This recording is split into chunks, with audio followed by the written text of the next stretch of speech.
Eighth class. आज हम chapter number 9 start करेंगे। चैप्टर नंबर 9 का जो नेम है वो है एरिया एंड वॉल्यूम्स। इस चैप्टर में क्या करेंगे, हम डिफरेंट शेप्स के एरियाज़ और उसके उनके वॉल्यूम्स फाइंड आउट करेंगे।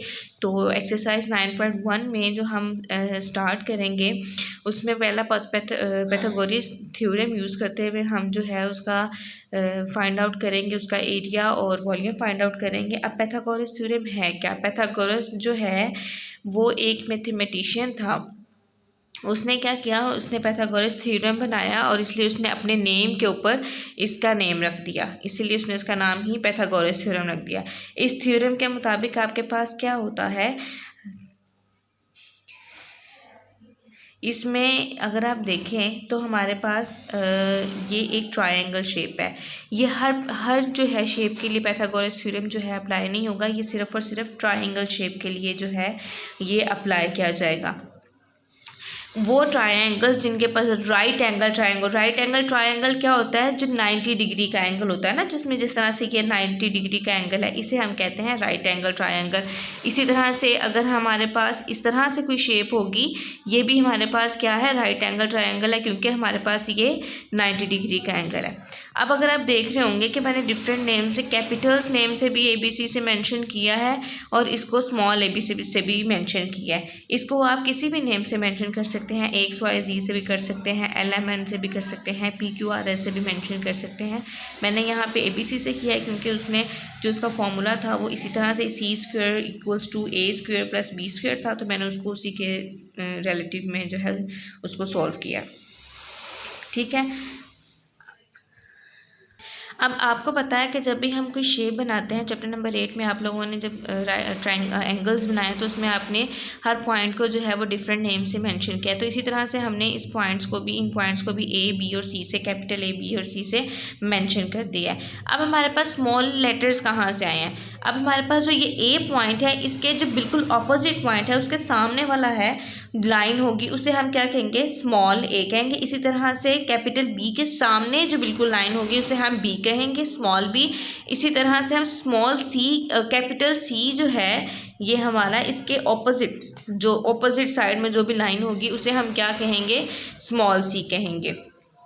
ठीक है। यहाँ बिल्कुल ऑपोजिट जो होंगे उन्हें हम स्मॉल लेटर से जाहिर करेंगे और जो मेन पॉइंट्स होंगे ना हमारे, उन्हें हम कैपिटल A, B, C से करेंगे। ठीक है। अब हम क्या करेंगे, यहाँ पे मैंने ये एक सबसे पहले जो है ये मैंने एक शेप दे दी है थ्योरम की, क्योंकि हमारे पास C² A² + B², लेकिन हमारे पास ये आए कैसे? तो सबसे पहले हमें पता होना चाहिए कि ये जो ऑपोजिट जिन्हें हमें स्मॉल लेटर्स का नाम दिया है वो हमारे पास हैं क्या। तो इसमें जो ये वाली जिसे हमने स्मॉल A का नाम दिया है वो हमारे पास बेस है। ठीक है। ये हमारे पास हाइपोटेन्यूस है, और जो हमारे पास स्मॉल B जिसे हमने नेम दिया है उसे हम परपेंडिकुलर भी कहते हैं और ऑल्टीट्यूड भी कहते हैं। ठीक है। हम इसे परपेंडिकुलर भी कह सकते हैं और ऑल्टीट्यूड भी कह सकते हैं, लेकिन बुक में आपको इसको ऑल्टीट्यूड कहा गया है तो हम ऑल्टीट्यूड यूज़ कर लेंगे, इससे कोई भी फ़र्क नहीं पड़ता। अब इसको देखते हुए हम अब इसका फॉर्मूला बनाते हैं। फॉर्मूला था हमारे पास, हाइपोटेन्यूस किसके इक्वल होता है, ये वाला हाइपोटेन्यूस किसके इक्वल होता है, हाइपोटेन्यूस इक्वल होता है बेस प्लस परपेंडिकुलर के इक्वल होता है, लेकिन वो भी बेस का स्क्वायर प्लस ऑल्टीट्यूड का स्क्वायर। हम इसे ये नहीं कर सकते कि hypotenuse equal base plus altitude, no, hypotenuse का स्क्वायर किसके इक्वल होता है, बेस के स्क्वायर से और ऑल्टीट्यूड के स्क्वायर से। ठीक है। हम हमारे पास ये दोनों के स्क्वायर्स होंगे तो हमारे पास हाइपोटेन्यूस आएगा। Is that clear? ओके। तो इसी बस हाइपोटेन्यूस किसके इक्वल है, C के, C का स्क्वायर, बेस किसके इक्वल है, A के, A का स्क्वायर, ऑल्टीट्यूड किसके इक्वल है, B के। Is it clear? तो हमारा ये जो है ये फाइंड हो जाता है। ठीक है। अगर अब हम क्वेश्चन की तरफ चलें, अच्छा, अब हमने क्वेश्चन नंबर 1 स्टार्ट करेंगे। एक्सरसाइज 1 है, in the right angle triangle next not drawn to scale measurement in centimetre of 2 of the sides are indicated in the figure, find the value of x। अगर हम अपनी ये वाली figure को देखें तो इसमें जो है उन्होंने 2 साइड्स की मेजरमेंट गिवन की हुई है और 1 साइड की मेजरमेंट जो है वो हमें नहीं बताई कि वो क्या है। तो हमें क्या करना है, इस वाले को फाइंड आउट करना है। पॉइंट्स को नेम हमने दे दिए हैं, आप भी दे लें तो कोई मसला नहीं है। मैं डायरेक्टली जो है वो A वाले और B वाले पॉइंट्स लूँगी, इससे ज़रा आसानी हो जाती है। तो मैं लूँगी, इन्हीं को प्रेफर करूँगी, आप जो मर्जी नेम दे दें, इससे कोई इशू नहीं है। ठीक है, अब हम देखें तो इन्होंने 2 साइड जो है वो उसको गिवन किया हुआ है, 1 साइड जो है वो हमने फाइंड आउट करनी है। ठीक हो गया, तो हम क्या करेंगे, मेजरमेंट्स करनी है हमने 2 साइड्स की।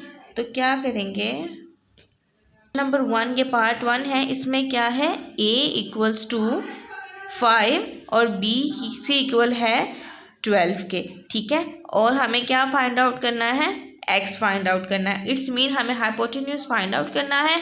हमारे पास परपेंडिकुलर भी गिवन है और हमारे पास बेस भी गिवन है। तो हम क्या लिखें, by Pythagoras theorem X square equals to, हमारे पास ये एक्स स्क्वेयर इक्वल्स टू किसके इक्वल है, ए स्क्वेयर के प्लस बी स्क्वेयर के। ठीक है, ओके। उसके बाद क्या होगा, यहाँ पे हमारे पास a की वैल्यू क्या है, a इक्वल्स टू 5, ये हमारे पास a की वैल्यू है, 5 लिख दिया। 5 का स्क्वायर, हमारे पास b की वैल्यू क्या है 12, तो हमारे पास b की वैल्यू आ गई 12 और हमने इसका क्या करना है, स्क्वायर लेना है। जब हम इसका स्क्वायर लेंगे तो क्या करेंगे, 25, 5 का square 25 plus 144, is it clear. 12 का स्क्वायर क्या होता है, 144 होता है। ठीक है, उसके बाद हम क्या करेंगे, x square as it is आ जाएगा, हम 25 और 144 को ऐड कर देंगे तो हमारे पास आंसर आ जाएगा 169।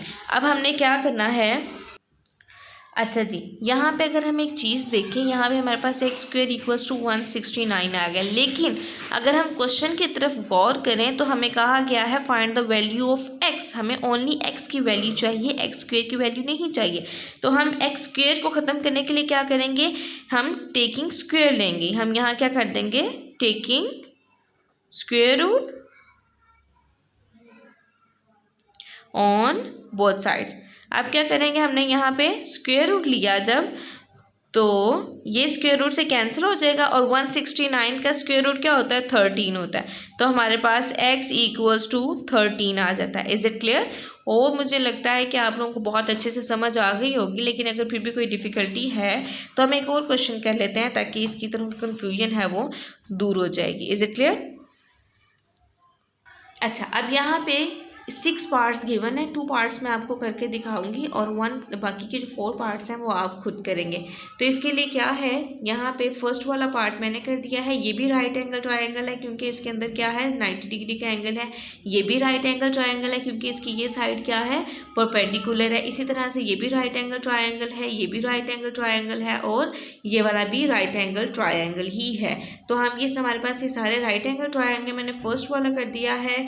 तो अब मैं आपको सॉल्व कर देती हूँ, थर्ड वाला सॉल्व कर देती हूँ। ठीक है, ओके 8th क्लास। नेक्स्ट वाला जो है हमारा थर्ड पार्ट है फर्स्ट क्वेश्चन का, उसमें हम देखेंगे, इसमें मैंने जो है वो दूसरी वैल्यूज़ ले ली हैं, एल एम एन को ले लिया है मैंने, ABC नहीं लिया। मैंने कहा कि तो ये ना हो कि थोड़ी कोई मुश्किल, अगर आप खुद से उसको नाम देना चाहें तो आपको कोई ना कोई डिफ़िकल्टी आए, तो मैं भी इसे खुद से ही नाम दे लूँगी। अब मैंने इसे खुद से नाम दिया है, जो मेरा ये 90 डिग्री का ये वाला एंगल है, इसे मैंने L कह दिया, इसे मैंने M कहा है और इसको मैंने N कहा है। अब मैंने जैसे आपको फर्स्ट वाले में बताया था कि L के सामने वाला जो होगा, ऑपोजिट जो होगा, उसे हम स्मॉल l कह लेंगे, M के ऑपोजिट वाले को हम स्मॉल m कहेंगे और N के ऑपोजिट को हम स्मॉल n कहेंगे। तो स्मॉल n किसके इक्वल है 5 के, स्मॉल l किसके इक्वल है 13 के और M क्या है हमें फाइंड आउट करना है, यानी कि x है। अब जो हमारे पास 90 डिग्री के सामने वाला एंगल होता है उसे हम क्या कहते हैं, हाइपोटेन्यूज कहते हैं। 90 डिग्री के सामने वाले एंगल को हम क्या कहते हैं, हाइपोटेन्यूज। इसको हम कहेंगे बेस और इसको हम क्या कहेंगे, ऑल्टीट्यूड। Is it clear. अब हम इसको सॉल्व करते हैं। अब जैसे हमें क्वेश्चन में रिक्वायर्ड था कि आपने सेंटीमीटर में ही वैल्यूज़ निकालनी है, तो हमारे पास सेंटीमीटर में ही इसको हम कहेंगे।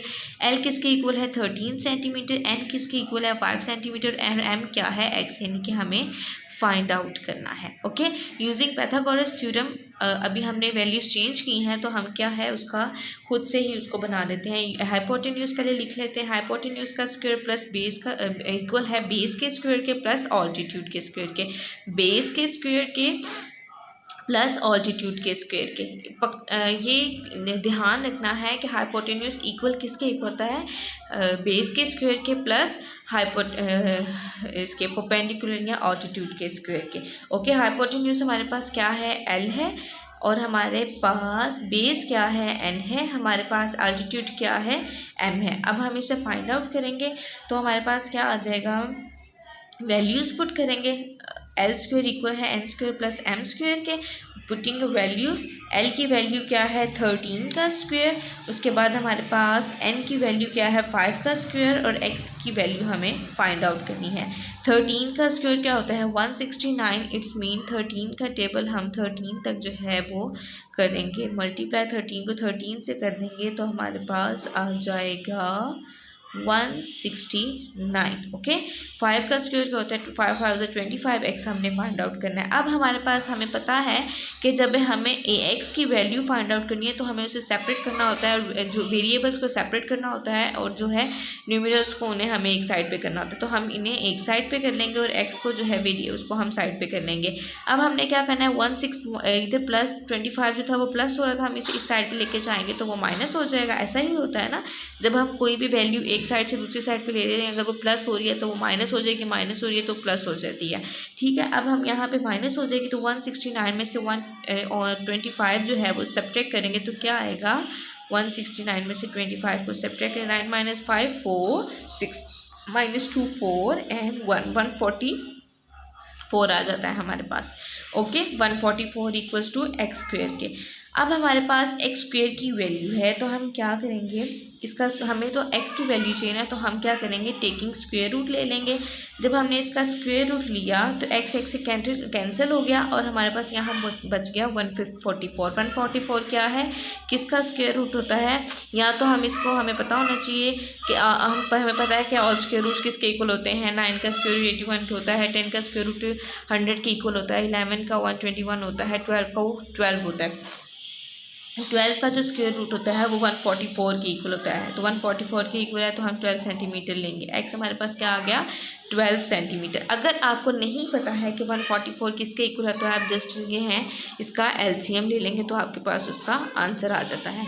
ठीक है, ये था क्वेश्चन नंबर 1 के फर्स्ट और थर्ड पार्ट। इसको आपने अच्छे से करना है और इसके पैटर्न को अच्छे से देखना है तो इंशाल्लाह आपको समझ में आ जाएगा। बाकी के जो रिमेनिंग पार्ट्स है वो आप खुद करेंगे। इंशाल्लाह हम अपने नेक्स्ट लेक्चर में देखेंगे 9.1 का क्वेश्चन नंबर नेक्स्ट क्वेश्चन क्या है, हम उसको सॉल्व करेंगे। ठीक है, ओके जी students, take care of your self, stay home, stay safe, अल्लाह हाफिज़।